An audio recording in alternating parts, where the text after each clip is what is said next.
സകല ലോകത്തിന്റെയും രാജാവും എന്റെ കർത്താവുമായ നമ്മുടെ ദൈവം വാഴ്ത്തപ്പെട്ടു. ആ ധന്യവും നിസ്തുല്യമായ നാമത്തിൽ എല്ലാ പ്രിയപ്പെട്ടവർക്കും എന്റെ സന്ധ്യ വന്ദനങ്ങളെ ഞാൻ അറിയിക്കുന്നു. ഒരിക്കൽ കൂടെ നമുക്ക് ഒരുമിച്ച് കൂടുവാൻ സ്വർഗ്ഗദൈവം നൽകിയ വിലയേറിയ ഭാഗ്യത്തിനായി വളരെ നന്ദിയുള്ള ഹൃദയത്തോടെ ദൈവത്തിന് സ്തോത്രം ചെയ്യും. ഞാൻ എന്റെ ക്ലാസ് ഒന്ന് മാറ്റി വെച്ചാലോ എന്ന് ചിന്തിച്ചതാണ്. അത്രമേൽ ഞാൻ ടയർഡാണ്. എന്ന് പറഞ്ഞാൽ ജലദോഷവും തലവേദനയും വല്ലാതെ തന്നെ ഡിസ്റ്റർബ് ചെയ്യുന്നു. പക്ഷെ ഞാൻ ആലോചിച്ച് നോക്കിയപ്പം അതൊരു നല്ല കാര്യമല്ല, ഇതൊരു ശുശ്രൂഷയല്ലേ.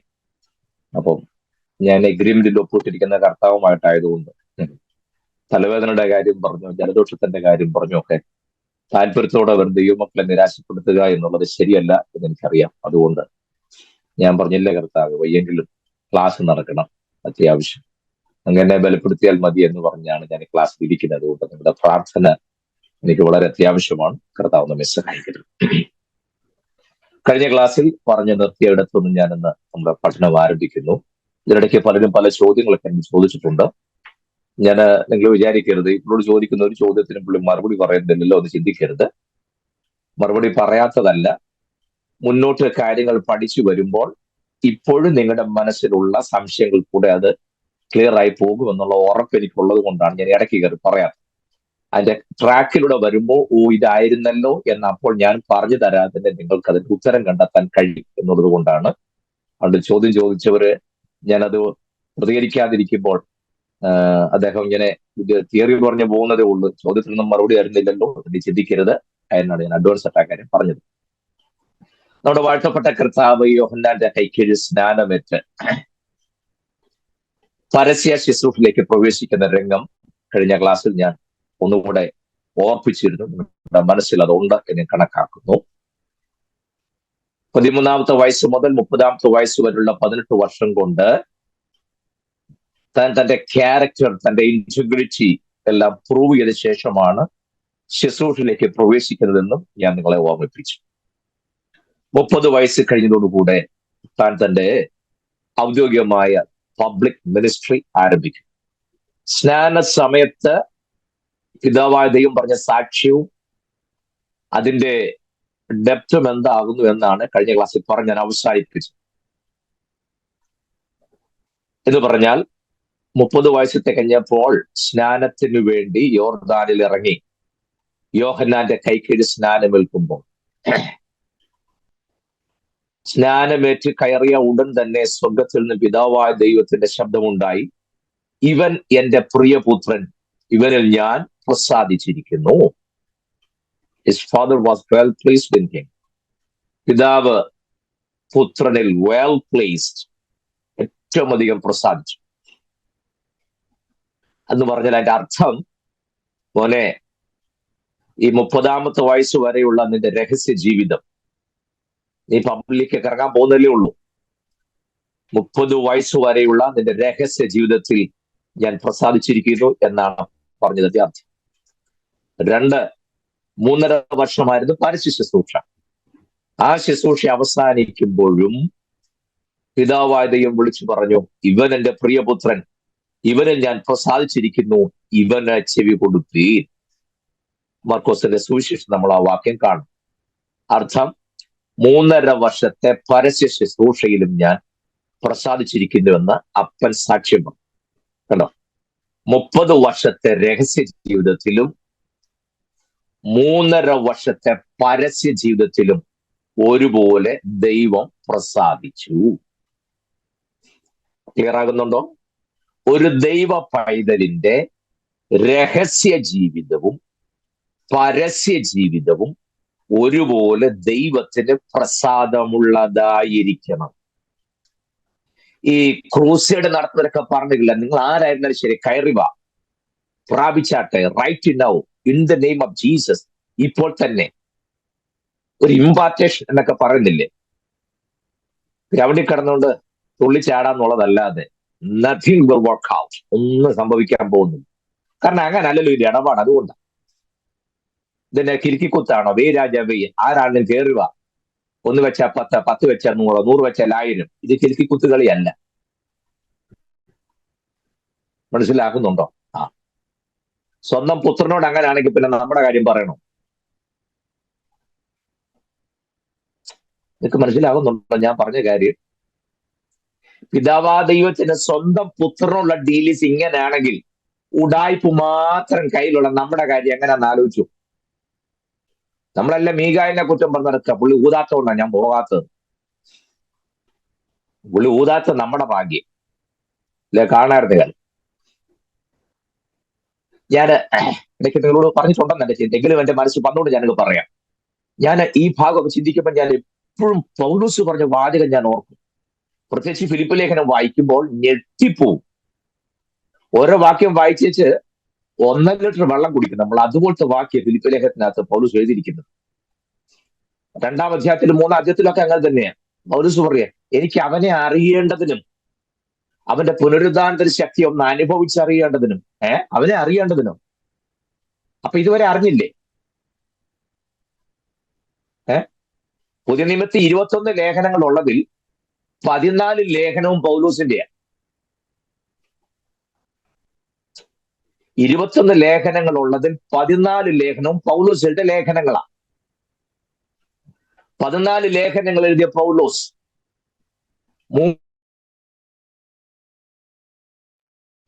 പോയ എല്ലായിടത്തും സഭകൾ സ്ഥാപിച്ച പൗലോസ്, തിരുവഴുത്തിൽ പറയുന്ന മുഴുവൻ കൃപാവരം ഉള്ള പൗലോസ് പറഞ്ഞു, എനിക്ക് അവനെ ഒന്ന് അറിയണോ. കേട്ടോ? മനസ്സിലാവുന്നുണ്ടോ? നമ്മൾ പറഞ്ഞ് ഞാൻ എൻ്റെ 9-ാമത്തെ വയസ്സിൽ എൻ്റെ കർത്താവിനെ അറിഞ്ഞത്.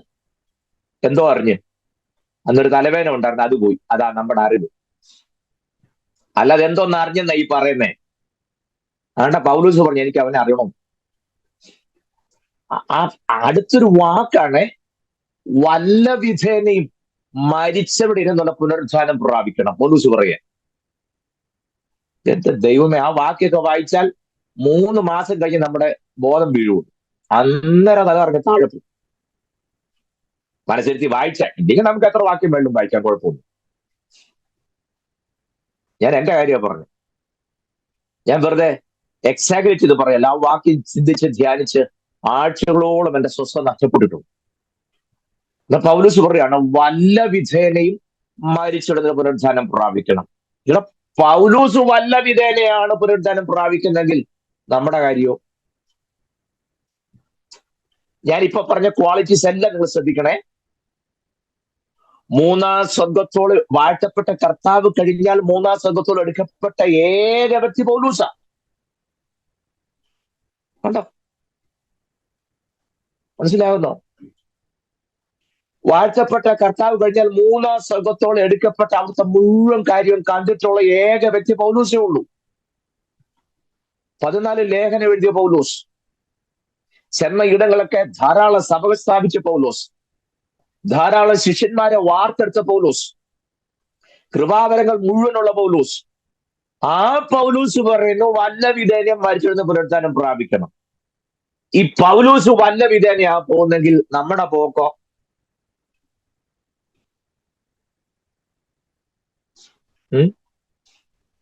ആരും വീഡിയോ ഓഫ് ചെയ്യരുത്, തെറ്റി പോവുകയും ചെയ്യരുത്.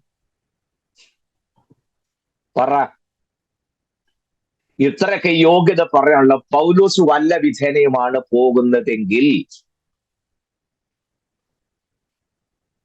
ഇന്ന് വരെ നേരിട്ടും പറയാത്ത നമ്മുടെ കാര്യം നിങ്ങൾ ആലോചിച്ചിട്ട് പറ. ബസ് സ്റ്റോപ്പിൽ നിൽക്കുക, എങ്ങോട്ട് പോവുക? പാലക്കാടിന് പോകാനായിരിക്കും. അതിന് എനിക്ക് തൃശ്ശൂർ വരെ പോയിട്ട് അത്യാവശ്യമുണ്ട്. കണ്ടോ? നേരെ ഓപ്പോസിറ്റേ പറയൂ. മനസ്സിലെ പറഞ്ഞു, എന്റെ ഇവിടെ വരും. നീ എല്ലാം പറയണമല്ലേ? ഈ എല്ലാം വെച്ചോട്ട് പറയാനും ഒക്കെയല്ല കേട്ടോ. ചിലരോടൊക്കെ വല്ലതും പറഞ്ഞു പോയ വഴിക്ക് പിന്നെ നമ്മുടെ ഇടപാടും തരും. അതുകൊണ്ട് പറയാൻ ഒക്കാത്ത സാഹചര്യം ഉണ്ട്. അവിടെ നമ്മൾ വയസ്സായിട്ട് ഇടപെടണം, അത് ഞാൻ സമ്മതിക്കുന്നു. പക്ഷെ പ്രശ്നം എന്താണെന്നറിയാമോ? നമ്മൾ ഈ 100 പ്രാവശ്യം 10,000-കണക്കിന് പ്രാവശ്യം വായിച്ചൊരു സംഘത്തിന്റെ യഹോവേ നിന്റെ വിശുദ്ധപർവ്വതത്തിൽ ആര് കയറും, നിന്റെ വിശുദ്ധപർവ്വതത്തിൽ ആര് വസിക്കും? നാവുകൊണ്ട് കുരുള പറയാതെ, കൂട്ടുകാരന് വിരോധമായ ദോഷം പറയാതെ, കൈക്കൂലി വാങ്ങാതെ മാനമ്പിലേക്ക് ജീവിക്കുന്ന ബലനുണ്ടെങ്കിൽ ഇല്ലെങ്കിൽ പോക്കാന്ന ആ സംഘത്തിനും പറഞ്ഞിട്ടാ. എന്തിനാ ഒരുപാട് സംഘത്തിന്റെ ഭാഷ്യം വാങ്ങിച്ച് പൈസ കളയുന്നു? വെടിപ്പുള്ള കൈ, നിർമ്മല ഹൃദയം. ക്ലാസ് ആണെങ്കിലും പറയാതിരിക്കാൻ ഒക്കത്തില്ല പ്രിയരെ. നമ്മുടെ മനോനിലവാരങ്ങളൊക്കെ എങ്ങനെയൊക്കെയാ പോകുന്നത്? ദീർഘനാളായി ഒരുമിച്ച് ഒരേ സഭയിൽ വിശുദ്ധ സഭാത്തിൽ പങ്കെടുക്കുന്ന വ്യക്തികൾ മനസ്സ് തുറന്ന് സംസാരിച്ചിട്ട് നാളുകൾ എത്രയായി? ഒപ്പം തൊട്ടടുത്തിരുന്ന തിരുമേശയുടെ അപ്പം പങ്കിടുന്ന വ്യക്തിയോട് ഹൃദയപൂർവ്വം സംസാരിക്കാൻ കഴിയുന്നുണ്ടോ? അന്യഭാഷ കുറച്ച് പറഞ്ഞാലും കുഴപ്പമൊന്നുമില്ല, ദൈവം പണങ്ങൊന്നുമില്ല. നമ്മുടെ ചിന്ത അന്യഭാഷ പറഞ്ഞാൽ ദൈവത്തിന് ഇഷ്ടമുള്ളതല്ല.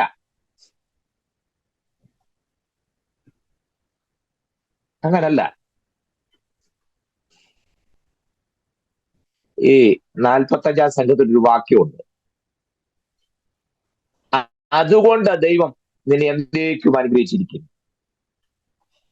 ഏതുകൊണ്ടെന്ന് പറയാമോ? അതുകൊണ്ട് ദൈവം പിന്നെ കൂട്ടുകാരെ പരമായ ആനും തരും കൊണ്ട് അഭിഷേകം ചെയ്യും. ഏതുകൊണ്ട്? കല്യാണം നടക്കുമ്പോ ഇതുമെല്ലാം ശ്രദ്ധിക്കാൻ നമുക്ക് നേരമുണ്ടോ? അല്ലേ? എല്ലാവരും 45-ാം സംഘത്തിന് എടുക്കുക. എടുത്തു. ആരെങ്കിലും മറുപടി എന്ന് പറയാമോ? വാക്യം കിട്ടിയെങ്കിൽ. അതുകൊണ്ട്. ഏതുകൊണ്ട്? 45-ാം സംഘത്തെ തുടക്കത്തിൽ തന്നെ ഉണ്ടെന്നേ പറ. നീതിയെ ഇഷ്ടപ്പെട്ട ദുഷ്ടതയെ ദ്വേഷിക്കുന്നത് കൊണ്ട്. അതിന്റെ അത്ര എക്സ്ട്രീമിലേക്ക് പോയല്ലോ. ആ വാക്യം സിമ്പിൾ ആയിട്ട് തൊട്ടിമേലത്തെ വാക്യം വായിക്കുമ്പോൾ കിട്ടും.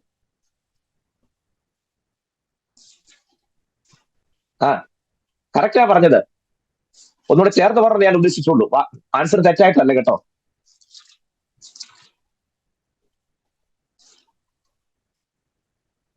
ആ രണ്ടാമത്തെ വാക്യം വായിക്കാമോ? ലാവണ്യം നിന്റെ അതരങ്ങളിൽ പകർന്നിരിക്കുന്നത് കൊണ്ട് ദൈവം നിന്നെ എന്നേക്കും അനുഗ്രഹിച്ചിരിക്കും.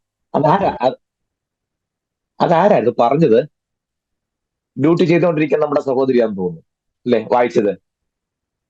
Okay, very good, thank you, God bless you. ലാവണ്യം നിന്റെ അതരങ്ങളിൽ പകർന്നിരിക്കുന്ന അതുകൊണ്ട് ദൈവം നിന്നെ എന്നേക്കും അനുഗ്രഹിച്ചിരിക്കുന്നു. ഇനി 7-ാമത്തെ വാക്യാണ് ആദ്യം പറഞ്ഞത്, തെറ്റിട്ടില്ല കേട്ടോ.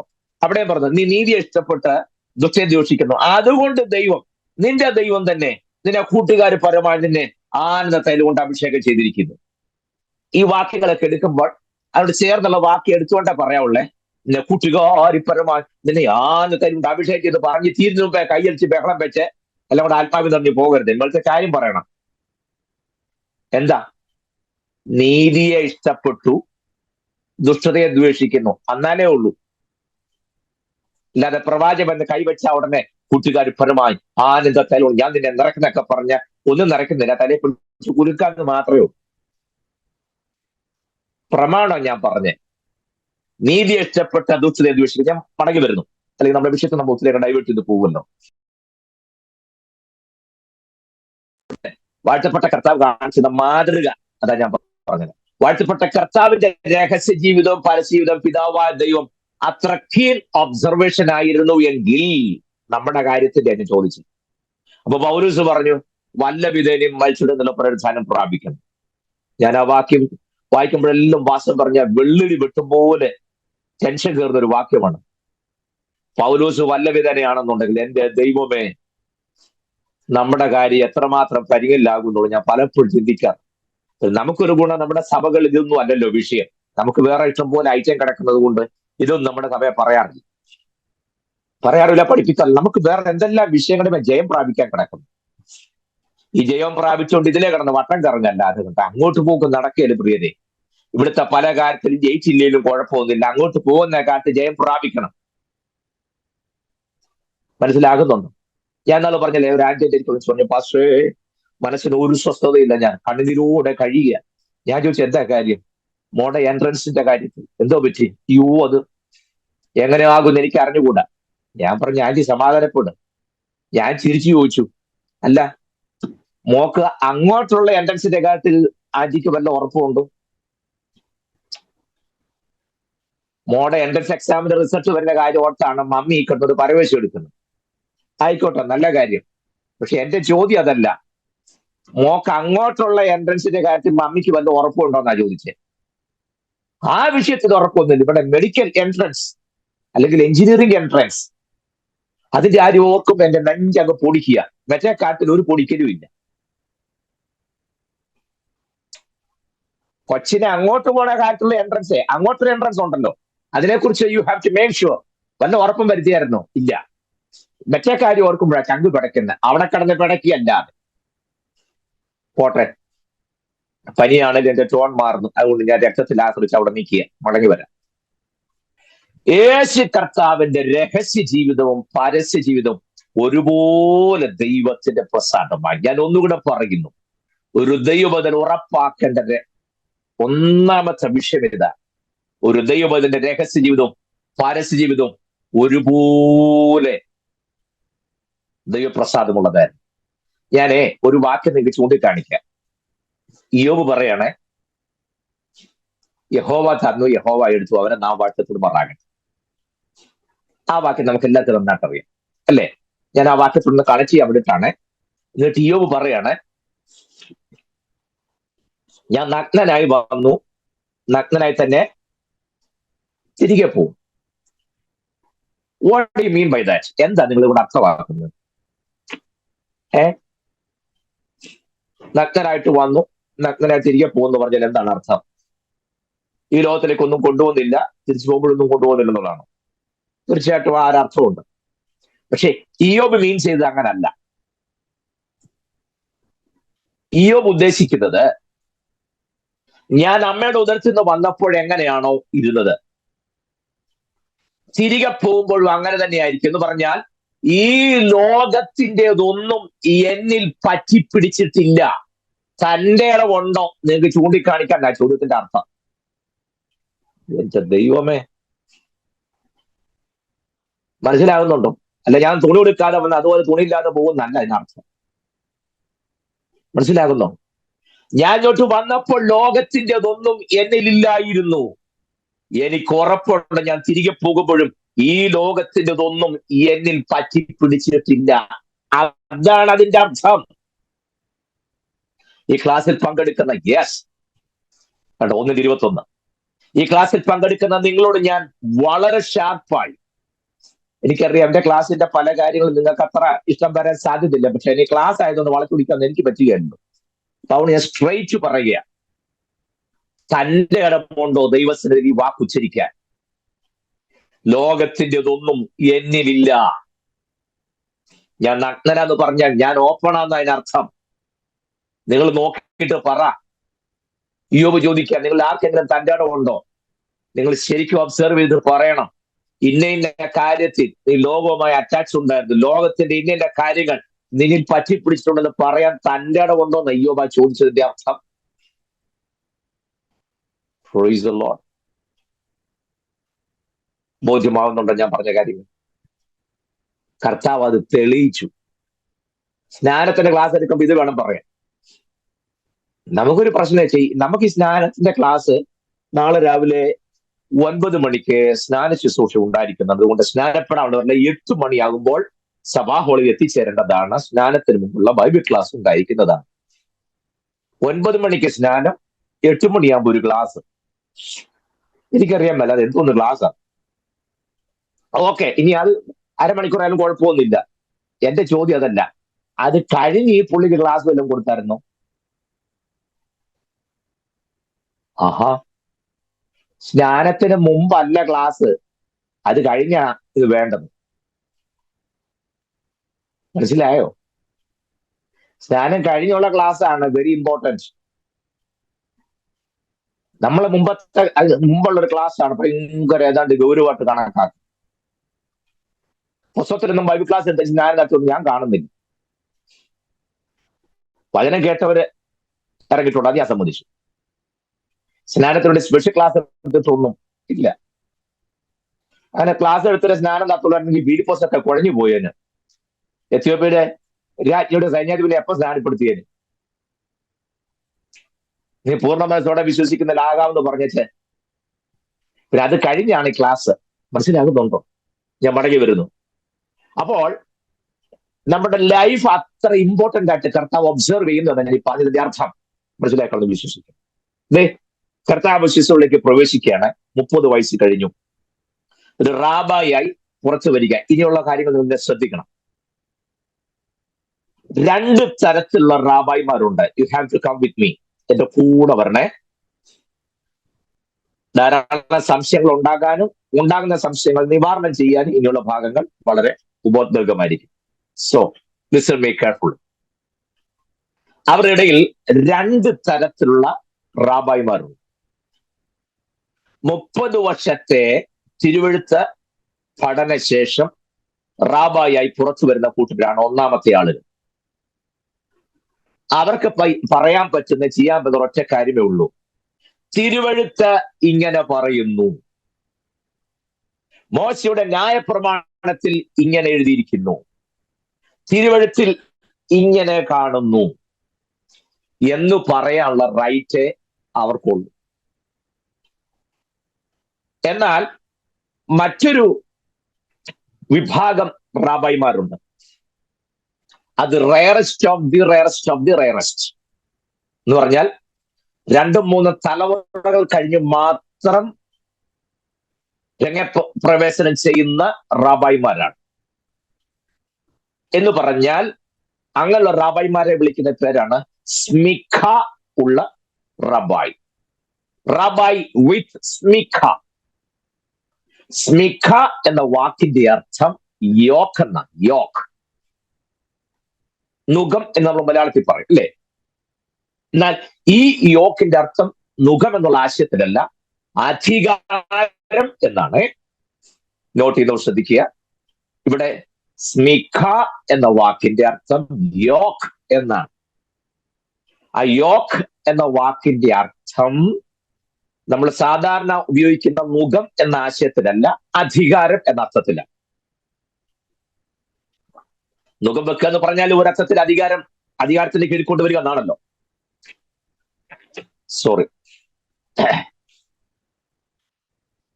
അപ്പോൾ സ്മിഖ ഉള്ള റബായ്, നമ്മുടെ വാഴ്ത്തപ്പെട്ട കർത്താവിനെ കുറിച്ച് പറഞ്ഞല്ലോ, ഇവൻ സാധാരണ ആൾക്കാരെ പോലെയല്ല, അധികാരമുള്ളവനായിട്ടത്രേ, സ്മിഖ ഉള്ളവനായിട്ടത്രേ സംസാരിക്കുന്നു. കണ്ടോ? നമ്മൾ ക്ലാസ്സിന് തുടക്കം മുതലേ പറഞ്ഞ നമ്മുടെ വായന, ദൈവജന വായന വളരെ ശ്രദ്ധിക്കണം. അതിനകത്ത് ഓരോ പദപ്രയോഗങ്ങളും വളരെ ഷാർപ്പാണ്, വളരെ മീനിങ് ആണ്, ഡെപ്ത്ഫുൾ ആണ്. അതുകൊണ്ട് വെറുതെ വായിച്ചു വിടരുതൊക്കെ ഞാൻ പലതവണ പറഞ്ഞിട്ടുണ്ട് അല്ലേ? സാധാരണ ആളുകളെ പോലെയല്ല, ഇവൻ അധികാരമുള്ളവനായിട്ടത്രേ, സ്മിഖ ഉള്ളവനായിട്ടത്രേ. എന്ന് പറഞ്ഞാൽ എന്താണ് അർത്ഥം? സ്മിഖ ഉള്ള റാബായ് എന്ന് പറഞ്ഞാൽ എന്താണ് നമ്മൾ അർത്ഥമാക്കുക എന്ന് പറഞ്ഞാൽ, യഹൂദന് ദൈവം കൊടുത്ത കൽപ്പനകളിൽ, പ്രമാണങ്ങളിൽ 4 വിധത്തിലുള്ള പ്രമാണങ്ങളാണുള്ളത്. അത് ഞാനിപ്പോ പറയുന്നില്ല. അതിൽ ഒന്നാമത്തെ വിഭാഗം ഇമ്മ്യൂട്ടബിൾ ആണ് എന്ന് പറഞ്ഞാൽ ഒരു കാരണവശാലും മാറ്റാനോ തിരുത്താനോ പാടില്ല. ബാക്കിയുള്ള 3 മ്യൂട്ടബിൾ ആണ്. 3 വിഭാഗം മ്യൂട്ടബിൾ എന്ന് പറഞ്ഞാൽ തിരുത്തൽ വരുത്താം, ചേർക്കാം ആവശ്യമെങ്കിൽ. നമ്മുടെ നിയമങ്ങളിൽ തിരുത്തൽ വരുത്തുകയും നിയമത്തോട് പലതും കൂട്ടിച്ചേർക്കുകയൊക്കെ ചെയ്യല്ലേ, നിയമസഭയിലും പാർലമെന്റിലും ഒക്കെ എന്ന് പറഞ്ഞതുപോലെ. അപ്പോൾ തന്നെ നമ്മുടെ ഇന്ത്യൻ ഭരണയുടെ മൗലിക തത്വങ്ങൾ ഒന്നും ഇളക്കാൻ പറ്റുകയില്ല. ദാറ്റ് ഈസ് വെരി സ്ട്രോങ് എന്ന് പറഞ്ഞതുപോലെ, ദൈവം അവർ കൊടുത്ത പ്രമാണത്തിന്റെ 4 വിഭാഗത്തിൽ ഒന്നാമത്തെ വിഭാഗം ഇറ്റ് ഈസ് ഇമ്മ്യൂട്ടബിൾ. ഒരു കാരണവശാലും അത് തൊടാൻ പറ്റിയാൽ അനക്കാൻ പറ്റുകയല്ല. ബാക്കിയുള്ള 3 വിഭാഗങ്ങളും മ്യൂട്ടബിൾ ആണ്. ചേഞ്ചസ് വരുത്താം, ആഡ് ചെയ്യാം, ഒക്കെ ചെയ്യാം, അപ്ഡേറ്റ് ചെയ്യാൻ പറ്റും. മനസ്സിലാവുന്നുണ്ടോ? പക്ഷെ ആ ഓരോ നിയമത്തിന്റെ എവിടെ എങ്ങനെ തിരുത്താം, എന്ത് ആഡ് ചെയ്യാം, കൂട്ടിച്ചേർക്കാമെന്ന് എല്ലാ റാബായിമാർക്കും അറിയാനൊക്കത്തില്ല. ഈ സ്മിഖ ഉള്ള റാബായിമാർക്ക് മാത്രമേ അത് പറ്റൂ. 2013 എനിക്ക് തോന്നുന്നു 13 തോന്നുന്നു. യെസ്, 2013 ഇസ്രയേലിൽ ഇസ്ഹാഖ് കഥൂരി എന്ന് പറയുന്ന സ്മിഖ ഉണ്ടായിരുന്ന ഒരു റാബായ്. എന്ന് പറഞ്ഞാൽ തോറയൊക്കെ അപ്ഡേറ്റ് ചെയ്യാൻ അത്രമേൽ ജ്ഞാനിയായിട്ടുള്ള ഒരു റാബായ് ആയിരുന്നു ഇസ്ഹാഖ് കഥൂരി എന്ന് പറയുന്നത്. അദ്ദേഹം മരിച്ചപ്പോൾ 13 ലക്ഷം ആളുകളാണ് യെരൂശലേമിൽ കൂടിയത്. 13 ലക്ഷം ആളുകൾ. അപ്പോൾ ദേവദാസൻ എത്ര ശ്രേഷ്ഠനായിരുന്നു എന്ന് ആലോചിച്ച് നോക്കി. എന്ന് പറഞ്ഞതുപോലെ സാധാരണ റാബായുടെ ഗണത്തിലല്ല നമ്മുടെ വാഴ്ത്തപ്പെട്ട കർത്താവ്, മറിച്ച് സ്മിഖ ഉള്ള റാബായി ആയിരുന്നു ആര്? നമ്മുടെ വാഴ്ത്തപ്പെട്ട കർത്താവ്. ക്ലിയർ ആയോ? സ്തോത്രം. എന്ന് പറഞ്ഞാൽ തിരുത്തൽ വരുത്താനുള്ള അധികാരമുള്ളവൻ. നിങ്ങൾ മോശയുടെ ന്യായപ്രമാണം എന്തു പറയുന്നു? അതിങ്ങനെയാണ്. അടുത്തത് പറയാം, ഞാനോ നിങ്ങളോട് പറയുന്നത്. കണ്ടോ, ആ നിയമത്തിന്റെ അപ്ഡേഷൻ പറ്റിയത് കണ്ടോ? മോശയുടെ പ്രമാണം അനുസരിച്ച് ഇങ്ങനെയാണ്, ഞാനോ നിങ്ങളോട് പറയുന്നു.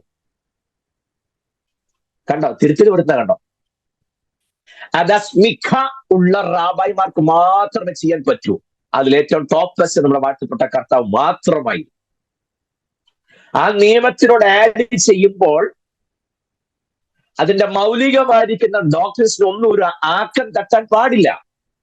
അങ്ങനെ കൈകാര്യം ചെയ്യാൻ സ്മിഖ ഉള്ള റാബായിമാർക്ക് മാത്രമേ പറ്റൂ. ക്ലിയർ ആകുന്നോ ഞാൻ പറഞ്ഞത്? ആ നിയമത്തോട് കൂട്ടിച്ചേർക്കാനൊക്കെ സ്മിഖ ഉള്ള റാബായി എന്ന് പറഞ്ഞാൽ അധികാരമുള്ള റാബായിമാർക്ക് മാത്രമേ പറ്റൂ. ഒരാൾ സ്മിഖ ഉള്ള റാബായി ആകണമെന്നുണ്ടെങ്കിൽ അത് ജീവിച്ചിരിക്കുന്ന ഏറ്റവും സ്കോളേഴ്സ് ആയിട്ടുള്ള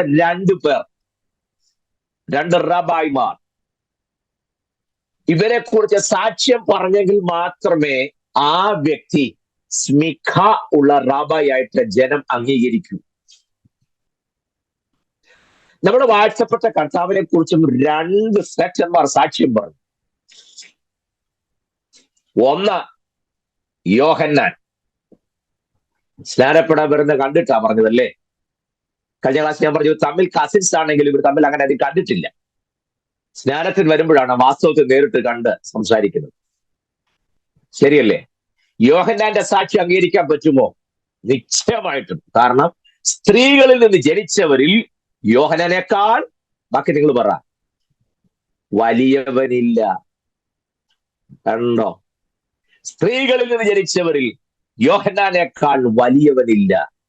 ആ യോഹന്നാൻ വാഴ്ത്തപ്പെട്ട കർത്താവിനെ കുറിച്ച് സാക്ഷ്യം പറഞ്ഞു. നമ്പർ 1. രണ്ടാമത്തെ സാക്ഷ്യം കേട്ടാൽ നമ്മള് മുമ്പേ പറഞ്ഞ പോലെ നമ്മുടെ എല്ലാ ഇടപാടും തീരും. സ്വർഗത്തിലെ പിതാവായ ദൈവം തന്നെയാണ് രണ്ടാമത് സാക്ഷ്യം പറഞ്ഞത്.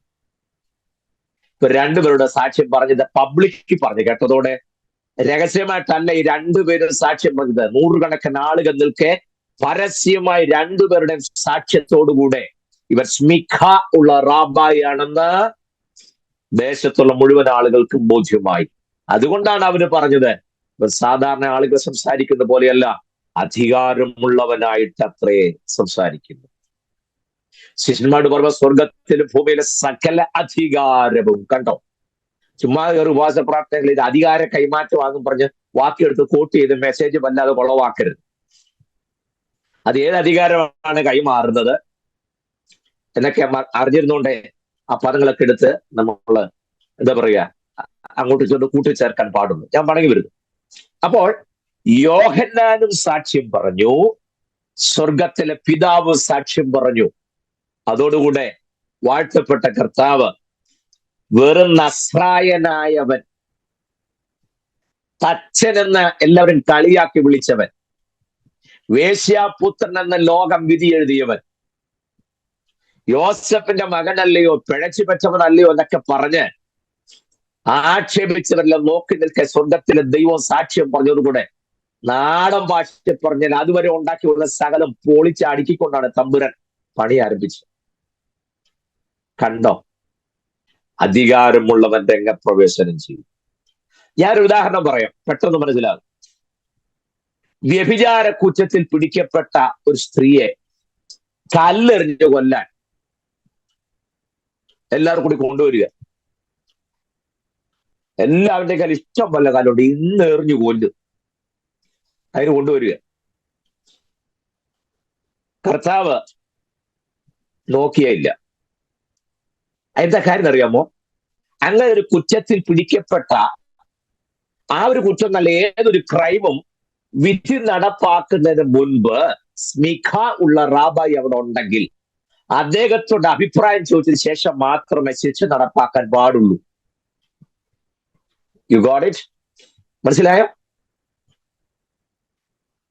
ഏതൊരു ക്രൈമിന്റെയും അനന്തരഫലമായ ശിക്ഷ നടപ്പാക്കുമ്പോൾ സ്മിഖ ഉള്ള അഥവാ അധികാരമുള്ള റാബായ് അവിടെ ഉണ്ടെങ്കിൽ ആ റാബായുടെ അരിക്കൽ കൊണ്ടുവന്ന് അദ്ദേഹത്തിന്റെ അഭിപ്രായം തേടിയ ശേഷം മാത്രമേ ശിക്ഷ നടപ്പാക്കാൻ പറ്റൂ.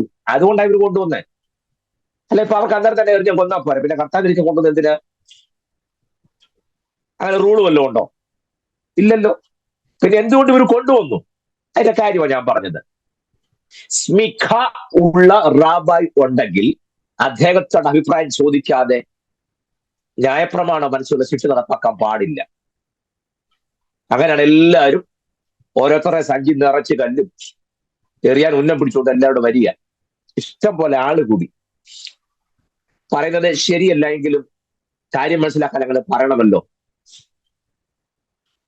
കല്ലെറിഞ്ഞ് കൊല്ലാൻ വ്യഭിചാരക്കുറ്റത്തിൽ പിടിക്കപ്പെട്ട സ്ത്രീയെ കൊണ്ടുവന്ന രംഗം നിങ്ങൾ ശ്രദ്ധിക്കണം.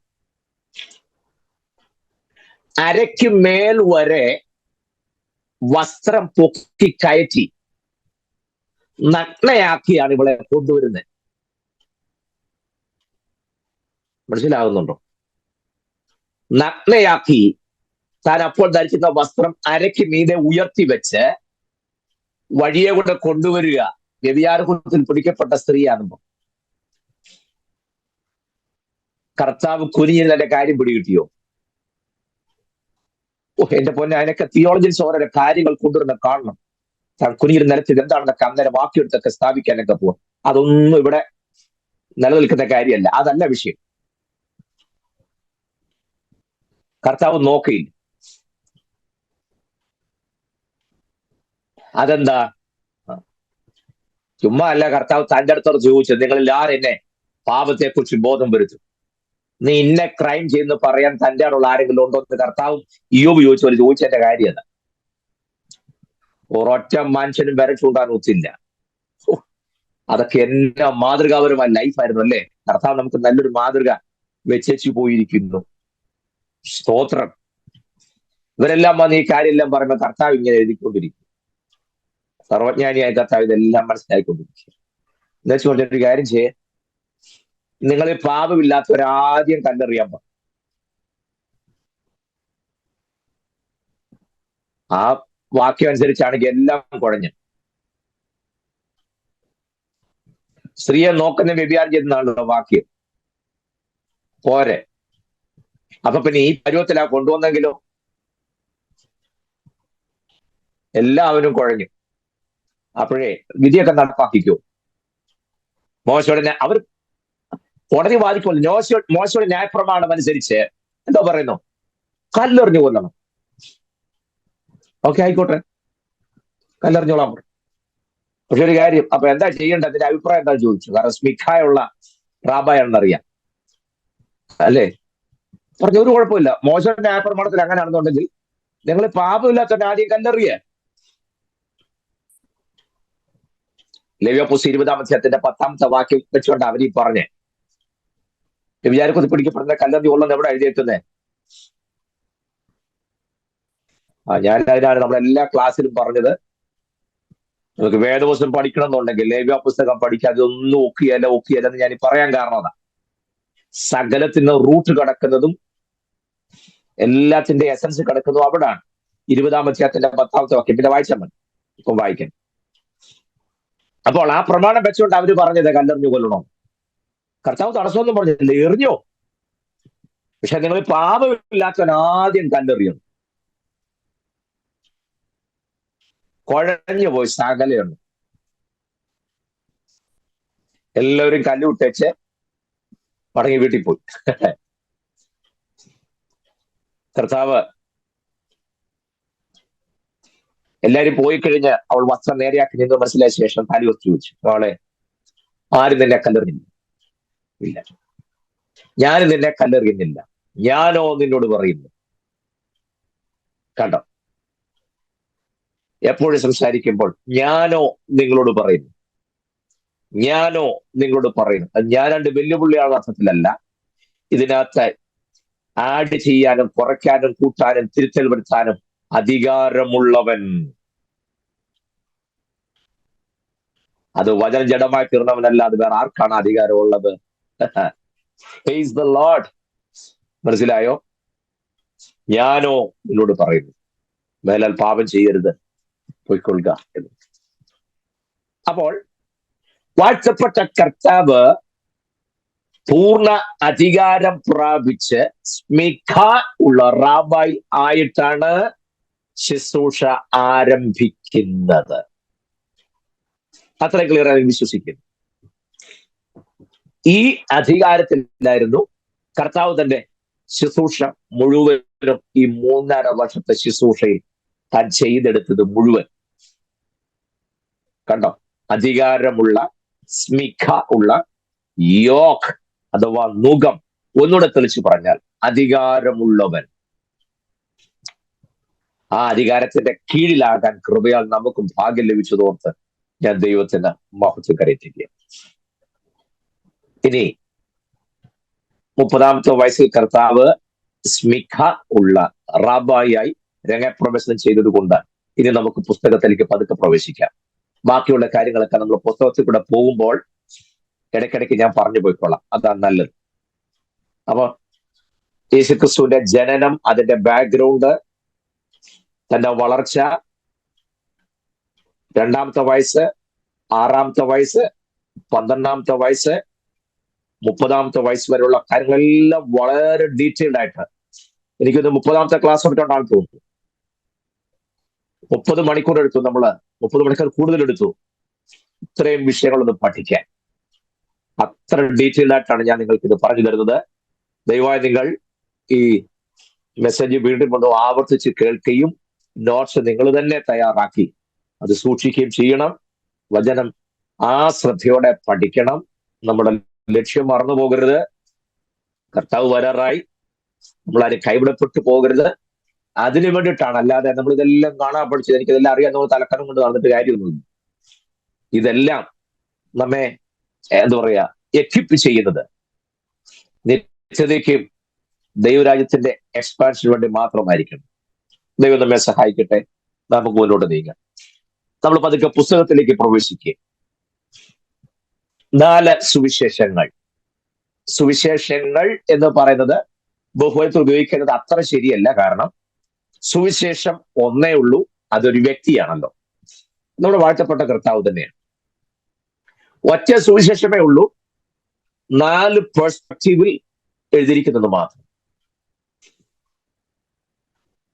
അതെന്തിന്റെ 4 സുവിശേഷം?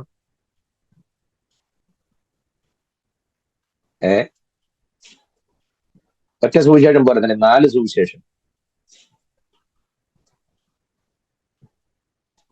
ഞാൻ ചോദിക്കട്ടെ, പ്രപഞ്ചത്തിൽ എത്ര ദിക്കുണ്ട്? അല്ലെങ്കിൽ ഭൂമിക്ക് 4: കിഴക്ക്, പടിഞ്ഞാറ്, തെക്ക്, വടക്ക്.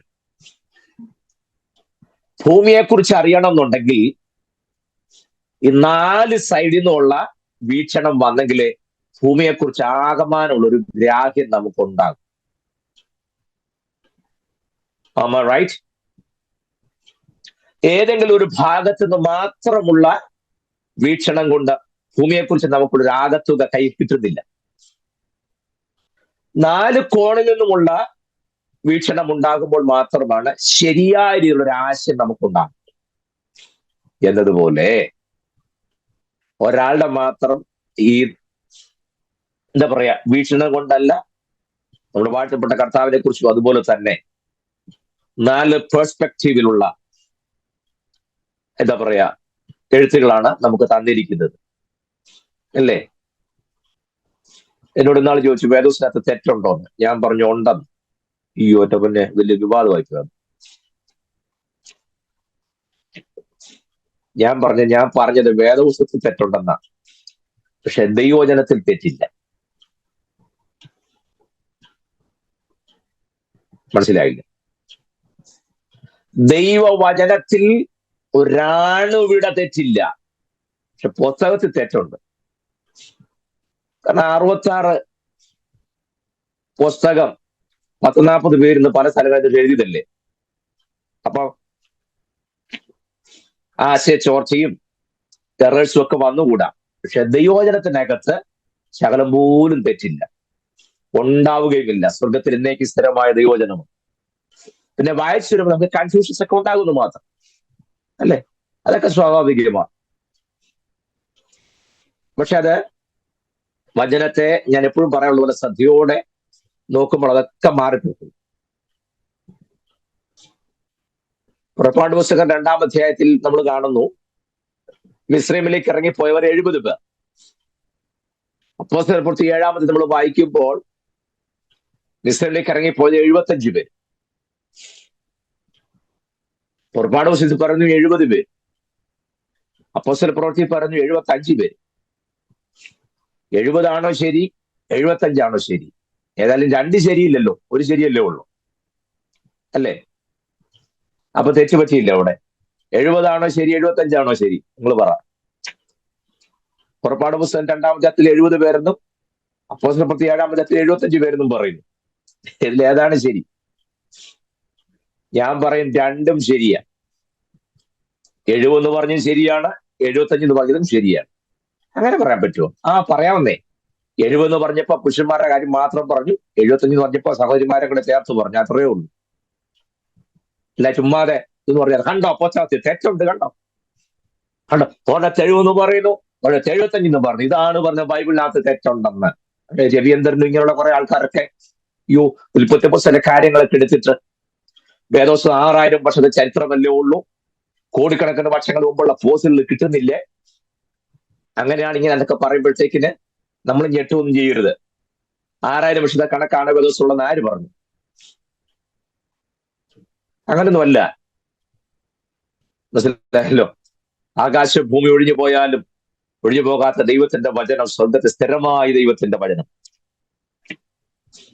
അതിനകത്ത് മാനുഷികമായ കൈകടത്തൽ ദൈവം അനുവദിക്കില്ല. പക്ഷെ പുറകിത് പുസ്തകത്തിനകത്തൊക്കെ തെറ്റൊക്കെ കാണും. അതാ ഞാൻ പറഞ്ഞ പുസ്തകത്തിൽ തെറ്റുണ്ട്, വചനത്തിൽ തെറ്റില്ലെന്ന് ഞാൻ പറഞ്ഞു. നിങ്ങൾക്ക് കൺഫ്യൂഷൻ ആയി തോന്നുന്നല്ലേ?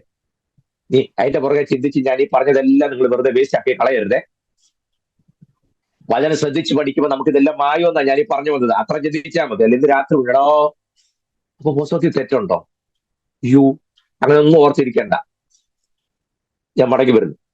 അപ്പോൾ 4 സുവിശേഷങ്ങൾ, ഒരു 10-15 മിനിറ്റ് ഞാൻ സുവിശേഷങ്ങളിൽ കയറുന്ന എൻട്രൻസ് മാത്രം പറഞ്ഞ് ഇന്നത്തെ ക്ലാസ് അവസാനിപ്പിക്കാം. ബാക്കി നമുക്ക് വരുന്ന വിഷയങ്ങൾ ശ്രദ്ധിച്ചേ. 4 സുവിശേഷങ്ങൾ, മത്തായി, മർക്കോസ്, ലൂക്കോസ്, യോഹന്നാൻ. ഈ 4 സുവിശേഷകരുടെ എഴുത്തിന്റെ ഉദ്ദേശം 4 വിധത്തിലായി. മത്തായി സുവിശേഷം എഴുതി യഹൂദന്മാരെ ഉദ്ദേശിച്ചുകൊണ്ടാണ്, മറക്കരുത്. മർക്കോസ് സുവിശേഷം എഴുതി റോമാക്കാരെ ഉദ്ദേശിച്ചുകൊണ്ടാണ്. വായിക്കുമ്പോൾ ഇതൊക്കെ മനസ്സിൽ വേണം, എന്നാൽ അത് പിടികിട്ടുള്ളതിനാണ്. ലൂക്കോസ് സുവിശേഷം എഴുതിയത് ഫോർ ഹീദൻ പീപ്പിൾ, ഫോർ ജെന്റൈൽസ്, ജാതികളെ ഉദ്ദേശിച്ച്. യോഹന്നാൻ രക്ഷിക്കപ്പെട്ട ദൈവങ്ങളെ ഉദ്ദേശിച്ചുകൊണ്ടാണ് എഴുതിയത്.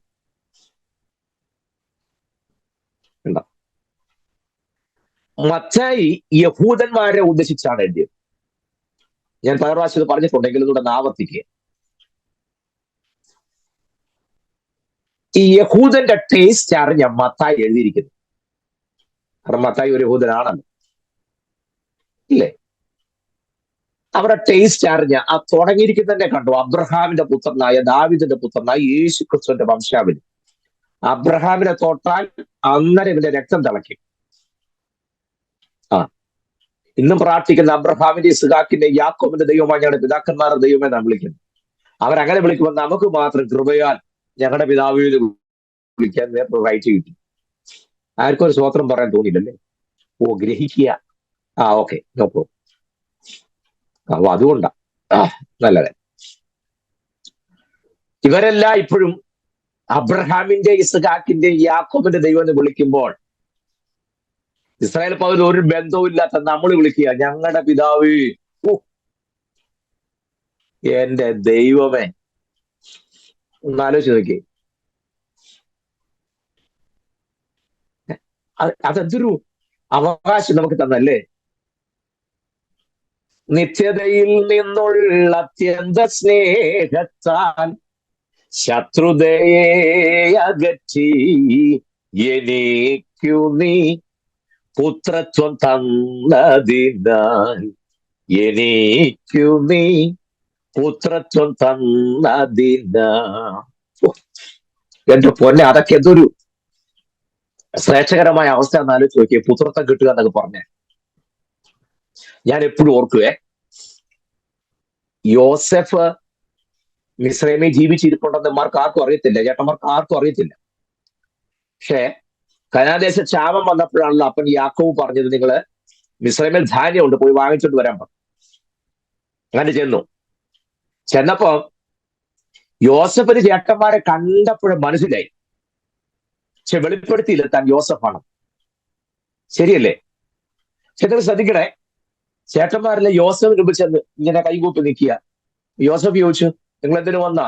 ദേശം ഉച്ചു നോക്കാൻ വന്നവരല്ലേ, യുദ്ധം ചെയ്യാൻ വന്നവരല്ലേ, ഞങ്ങളുടെ നാട് നശിപ്പിക്കാൻ വന്നവരുണ്ട്. യജമാനെ, ഞങ്ങൾ അങ്ങനെ വന്നതല്ല, ഞങ്ങൾ കനാൻ ദേശത്തുനിന്ന് വരിക, ഞങ്ങൾക്ക് അവിടെ ക്ഷാമമായതുകൊണ്ട് ഇവിടെ ധാന്യം ഉണ്ടല്ലോ, അപ്പൊ ഞങ്ങൾ അല്പം ധാന്യം വാങ്ങിക്കാൻ വന്നതാ. അല്ല, നിങ്ങൾ ദേശം ഉച്ചു നോക്കാൻ അല്ലല്ല, ഞങ്ങൾ അങ്ങനത്തെ ആളുകളല്ല.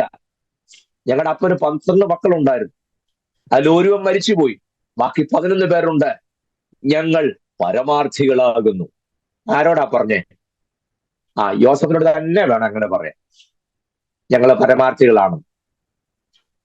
യോസഫിനോട് ചേട്ടന്മാര് പറയും, ഒരുത്തൻ മരിച്ചുപോയി, ബാക്കി 11 പേരുണ്ട്, ഞങ്ങള് പരമാർത്ഥികളാണെന്ന്.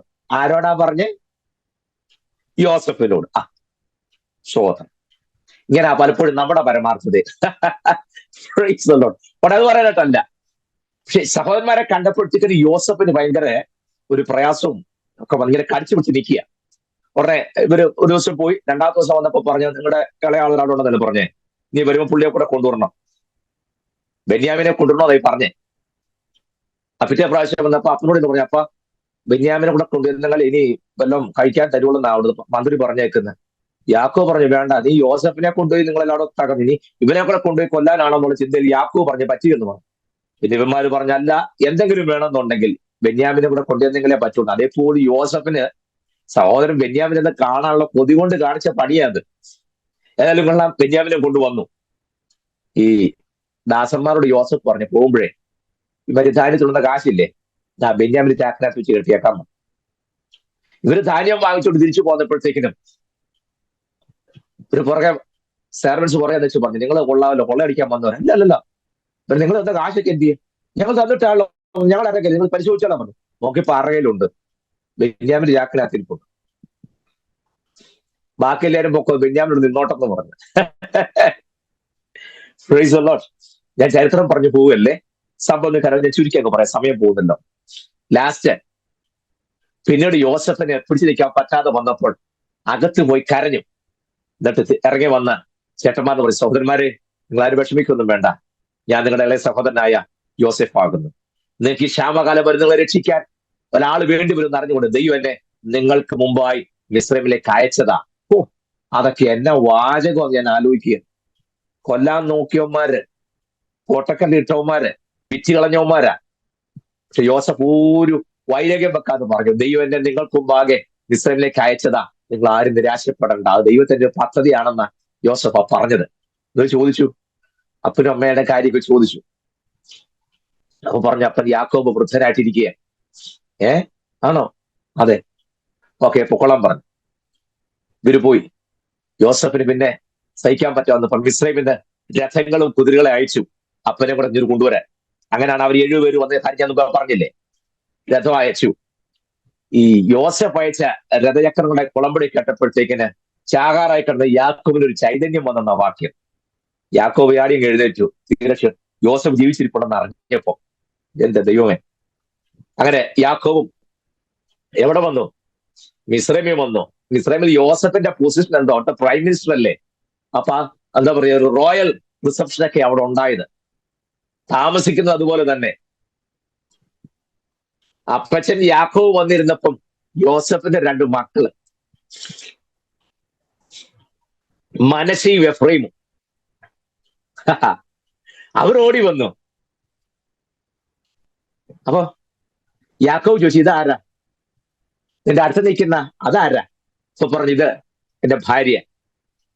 യോസഫ് എന്നല്ല മിസ്രൈമിലെ യോസഫിന്റെ പേര്. യോസഫിന്റെയും യോസഫിന്റെ ഭാര്യയുടെ പേര് കേൾക്കുന്ന തന്നെ ഒരു സുഖമുള്ള, സാഫിനത്ത് പനേഹും ആസിനത്ത് പനേഹും. കണ്ടോ? സാഫിനത്ത് പനേഹ് യോസഫും, ആസിനത്ത് പനേഹ് യോസഫിന്റെ ഭാര്യ. കണ്ടോ? ഞാൻ പറഞ്ഞ കല്യാണം കഴിക്കണം, ഇങ്ങനെ കഴിക്കണം. സാഫിനത്ത് പനേഹും ആസനത്ത് പനേഹം. ഞങ്ങളെ കണ്ടില്ലേ, ഷാജിയും ഷേർലിയും, എന്തൊരു കോമ്പിനേഷൻ അല്ലേ? ആ, പ്രൈസ് ദി ലോർഡ്. ഞാൻ പറഞ്ഞ പോലെ മനസ്സിലായ ഞങ്ങളുടെ കാര്യം പറയാനായിട്ടില്ല. ഈ കുഞ്ഞുങ്ങളെ ആളാരെന്നറിയാതെ യാക്കോബ് അപ്പച്ചൻ വന്നിരുന്നപ്പോ ഓടിച്ചെന്ന് മടിച്ചെന്ന് കയറി. മുഴങ്കാലിടെ കളിച്ചോണ്ടിരുന്നപ്പോ യാക്കോബ് യോസഫിനോട് ചോദിച്ചു, കുഞ്ഞുങ്ങൾ. യോസഫ് പറയുകയാണ്, അപ്പൊ യാക്കോബേ, മിസ്രൈമിൽ ഞാൻ നിന്റെ അടുക്കൽ വരും മുമ്പേ എനിക്ക് മിസ്രദേശത്ത് ജനിച്ച 2 കുഞ്ഞുങ്ങളാണിവർ, എഫ്രൈം, മനശ്ശെ. ഒരു പ്രശ്നം എന്നറിയാമോ? യോസഫിന്റെ ഭാര്യ ആസനത്ത് പനേഹ് പുറജാതിക്കാരിയ.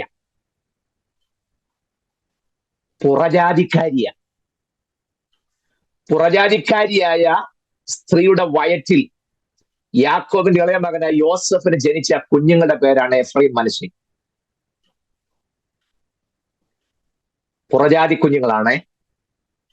പക്ഷേ യാക്കോബ് അവരെ നെഞ്ചോട് ചേർത്ത് പിടിച്ച് യാക്കോബ് പറഞ്ഞൊരു വാചകമുണ്ട്, അത് പറയാതിരിക്കാൻ നോക്കുക. മിസ്രൈമിൽ ഞാൻ നിന്റെ അടുക്കൽ വരും മുൻപ് നിനക്ക് മിസ്രൈം ദേശത്ത് വെച്ച് ജനിച്ച 2 പുത്രന്മാരായ മനശ്ശെയും എഫ്രൈം എനിക്കുള്ളവരായിരിക്കട്ടെ. രൂബേൻ ഒരു ഗോത്രമാണെങ്കിൽ എഫ്രൈം ഒരു ഗോത്രമായിരിക്കും. ശിമെയോൻ ഒരു ഗോത്രമാണെങ്കിൽ മനശ്ശെയും ഒരു ഗോത്രമായിരിക്കും. എല്ലാം മനസ്സിലായോ? പുറജാതി സ്ത്രീയുടെ വയറ്റിൽ ജനിച്ച പുറജാതി കുഞ്ഞുങ്ങളെ വല്യപ്പച്ചൻ യാക്കോബ് നെഞ്ചോട് ചേർത്ത് പറയുക, മകനെ യോസഫേ, നിന്റെ മക്കളായ കൊച്ചുമക്കളായ മനശ്ശെയും എഫ്രൈമും ഗോത്രത്തിനകത്ത് ഞാൻ ചേർത്തു. പുറജാതി സ്ത്രീയുടെ വയറ്റിൽ ജനിച്ച പുറജാതി കുഞ്ഞുങ്ങളെ സ്വന്തം മക്കളെ സ്വീകരിച്ചത് മാത്രമല്ല, ഗോത്രത്തിനകത്ത് എടുത്തിട്ടു. നിങ്ങൾ ഗോത്രങ്ങളുടെ പേര് നോക്കപ്പോ യോസഫിനെ കണ്ടായിരുന്നോ? ഇല്ലല്ലോ. യോസഫ് പോലെ ന്യായമായിട്ടും പറയണ്ടേ, യോസഫിന്റെ പേരില്ല. പകരം മനശ്ശെയും എഫ്രൈമിനും ഗോത്രത്തിനൂടെ ചേർത്തിട്ടു. മനസ്സിലായോ? അവർക്കിപ്പം ധൈര്യമായിട്ട് അപ്പച്ചാന്ന് വിളിക്കാം. എന്നതുപോലെ പുറജാതിയായ എന്നെ, നിങ്ങളെയും, ഒന്നിനും കൊള്ളാത്ത നമ്മളെ, ആർക്കും വേണ്ടാത്ത നമ്മളെ പിതാവായ ദൈവം പുത്രനിലൂടെ നമ്മെ സ്നേഹിച്ച് പുത്രന്റെ രക്തത്തിൽ നമ്മളെ വീണ്ടെടുത്തതിനാൽ നമുക്കിപ്പം മറ്റുള്ളവർ വിളിക്കുന്നത് പോലെ, അബ്രഹാമിയ സന്തതികൾ വിളിക്കുന്നത് പോലെ അബ്രഹാമിനെ, ഇസ്ഹാക്കിനെ, യാക്കോബിനെ ദൈവം വിളിക്കണ്ട. ഏത് നാൽക്കവലയിൽ നിന്നും, ഏതൊരു ഇടുങ്ങിയ മുറിക്കകത്ത് നിന്നും, ഏതൊരു വിഷമസന്ധിയിലും, ഏതൊരു സാഹചര്യത്തിലും, ഏതൊരു പ്രതിസന്ധിയുടെ നടുവിൽ നിന്നുകൊണ്ട് നമുക്ക് വിളിക്കാം, അപ്പാ, എന്റെ പിതാവേ എന്ന് വിളിക്കാനുള്ള പുത്രത്വത്തിന്റെ ആത്മാവിനെ തന്ന ദൈവത്തിന്റെ സ്നേഹം, ഇത്ര സ്നേഹം ഉയർകൊടുത്തേനിക്കായി മന്നവ വർണ്ണിപ്പാൻ എഴുതല്ലോ എനിക്ക് തേടി വന്നു ദോഷിയാമെന്നെയും നാഥ. ഞാൻ വാക്കുകൾ അവസാനിപ്പിക്കാം. ഒരു കാര്യം മാത്രം പറഞ്ഞിട്ടെ. ഈ 4 സുവിശേഷങ്ങളിൽ ആദ്യം എഴുതിയ സുവിശേഷം മർക്കോസിന്റെ സുവിശേഷം. ദൈവം വെച്ചാൽ അടുത്ത ക്ലാസ്സിൽ നമ്മൾ മർക്കോസിന്റെ സുവിശേഷം പഠിക്കും. മർക്കോസിനെ കുറിച്ചുള്ള പഠനം. മത്തായിയെ കുറിച്ച് നമുക്ക് അധികം ചകഞ്ഞു പോകണ്ടില്ല. കാരണം നമ്മൾ ഹിസ്റ്ററി ഒക്കെ പഠിച്ചപ്പോൾ ചുങ്കക്കാരൻ ആരായിരുന്നു, അവന്റെ ഡ്യൂട്ടി എന്തായിരുന്നു, അവനെ സമൂഹം എങ്ങനെയാ കണ്ടത്, അവൻ പബ്ലിക്കിനോടുള്ള അവന്റെ റിലേഷൻ എങ്ങനെയായിരുന്നു, ബിഹേവ് ചെയ്യുന്ന എങ്ങനെയായിരുന്നു ഒക്കെ പറഞ്ഞതായതുകൊണ്ട് മത്തായിയെക്കുറിച്ച് അധികം നമ്മൾ ചകഞ്ഞു പോകാനിട്ടില്ല. ജസ്റ്റ് ഒന്ന് തൊട്ടുപോയാൽ മാത്രം മതിയാകും. ബാക്കിയുള്ള നമുക്ക് ഡീറ്റെയിൽ പഠിക്കുകയും ചെയ്യാം. ദൈവം ചോദിച്ചാൽ അടുത്ത വെള്ളിയാഴ്ച നമുക്ക് വീണ്ടും ഒരുമിച്ച് കൂടി തുടർന്നുള്ള ദൈവവചനം പഠിപ്പാൻ ദൈവം ക്രമ നൽകട്ടെ ഓർപ്പിച്ചുകൊണ്ട് എന്റെ വാക്കുകൾക്ക് വിരാമം കുറിക്കുന്നു. ദൈവം നമ്മെല്ലാവരെയും സമൃദ്ധമായിട്ട് അനുഗ്രഹിക്കട്ടെ. Thank you.